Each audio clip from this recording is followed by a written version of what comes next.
కడుపు వచ్చింది.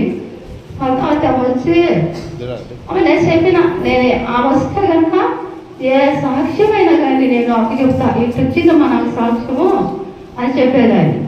ఆమె నాకు చెప్పిన పద్మావతమ్మకు, అమ్మా నాకు సాక్ష్యం వచ్చి ఇటు కానొచ్చింది మా కొండ మీద దేవుడు చర్చి కానొచ్చింది మా నాకు అంటే, అప్పుడు ఆమె నవ్వి మా చర్చి కడతాను నాన్న అంటే వస్తారు వేస్తాడు ఆయన పోదామరా అనేది అని ఎలాగా సరే అమ్మని గబగబా వచ్చాము.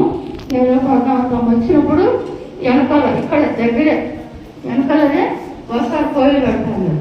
ఆ కోయిలు పెడుతుంటే ఆమె చూసినాము, కోయిలు పెట్టిండ్రు. ఆ వసారులో స్వాగతం చేసుకుంటా ఉన్నాం. అప్పుడు ఎవరు లక్ష్మీపల్లి వాళ్ళు మా శ్రీరంగపల్లి వాళ్ళు కొంతమంది ఈమె పద్మావతమే తీసుకొచ్చింది. తర్వాత ఈ తన ఊరోళ్ళు అంటే ఆ ఊరి పేరు నాకు రాలేదు కానీ సన్నపల్లి అందరూ వచ్చారు. కొంతమంది అంతా 5-6 మంది అట్లా అయినాం. అవన్నీ ఇంకా సరే అని చెప్పి అట్లా బాగా ఉన్నట్ట మొదలైంది. తర్వాత చర్చి కట్టేపడికి నిజంగా నీళ్ళు లేవు, ఏమీ లేవు. నిజంగా ఈ కొండ మీద నీళ్ళు లేవు, ఏం చాలా దేవుడు అని. అప్పుడు ఈ కట్టాలంటే ఆ గుంతలు అవ్వేది నీళ్ళు. నేను కూడా దేవుడు పని కొంచెం చేశాను, కానీ నాకు అందుకే దేవుడు నన్ను పట్టుకున్నాడు. కొన్ని నీళ్ళు తెచ్చేది పోసేది మాకు చేసేది పట్టినాం. కానీ కొంతమందికి నేను చేసే పోతాం ఉడక భోజనాలు కూడా నేను ఇక్కడ కట్టేవాళ్ళు కూడా ఏర్పాటు చేశా. కానీ ఇక్కడ దేవుడు ఉన్నాడు. తర్వాత ఈ మధ్యలో కట్టినాక నీళ్ళు లేవు.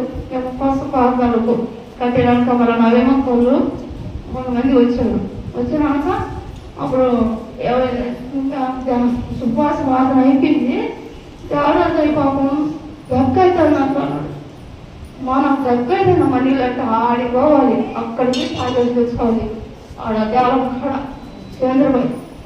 అప్పుడు ఆమె నా చంద్రబాయి కాడికి సరేలే మేము ఎత్తుకొని వస్తాం కానీ నేను లతిపల్లి అన్నాక ఇద్దరం వెళ్ళాము. తీసుకొని తనకి బాబు దేవరాజయ్య ఇప్పుడు చెట్టులే బండేసి చెట్టు కూడా కంప చుట్టూ కంప పెట్టినారు. ఆ కంపలో పప్పు కొనుక్కోండి తోడుకొని మా దేవుడు అని ఆమె అయ్యకు సుఖరు కదా. ఆమె గవ్వ వచ్చి ఆమె అయ్యకి నీళ్ళు అంటాము. అయ్య వ్యాపారం తెలుస్తున్నాడు ఇది నీరు వచ్చేదానికి. ఆమె సరే ఆమె నీళ్ళు రాస్తున్నాము చేస్తున్నాము. శుక్రవారం కానీ శనివారం ఆదివారం కానీ కూడా తప్పక నేనైతే శుక్రవారం ఉన్నాను చేస్తాను. అయితే నా భర్త ఆరోగ్యం బాగాలేకుంటే ఇదే